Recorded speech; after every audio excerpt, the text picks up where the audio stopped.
illegal drug use. Marijuana is considered to be, by many, the gateway drug to harder narcotics like cocaine and heroin. But a new study shows the start of addiction may not be illegal drugs at all. SNN's John Woodruff joining us now here in the studio to explain exactly how prescription pills can lead to addiction. That's right, Mike. Oxycodone is one of the most effective painkillers on the market, but if abused, it can be very dangerous, and it's also very addictive. When I first started in narcotics a couple years ago, that was a big problem. Lieutenant Pat Ledwith says opiate busts, like last week's oxycodone seizure, are declining within the city.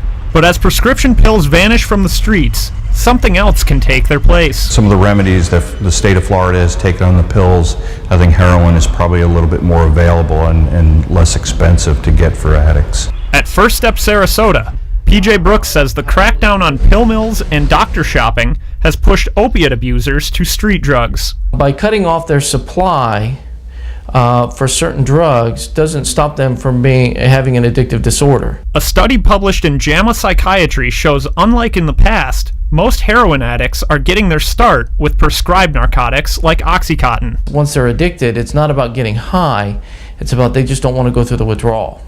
And if they can't get their pills, they're going to get opiates any way they can. And as addicts move from the controlled doses of pills to the unregulated strength of street drugs, the risk of overdose goes up. If they're used to taking a certain level of their tolerance levels at a certain level, and then they take something that has a high potency that is higher than what their system's used to, they could go into respiratory arrest and end up dying.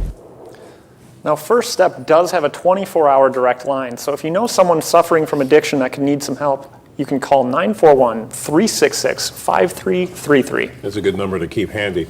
In your story, you're talking about national trends, but what are we seeing locally on the Sun Coast? Well, in the city of Sarasota, heroin certainly isn't as big of a problem as it is in other places in the nation, and what their narcotics is focusing on is crack cocaine mostly. But at First Step, they say that addicts are going to go for anything they can find on the street. All those very dangerous. That's John, right. thanks.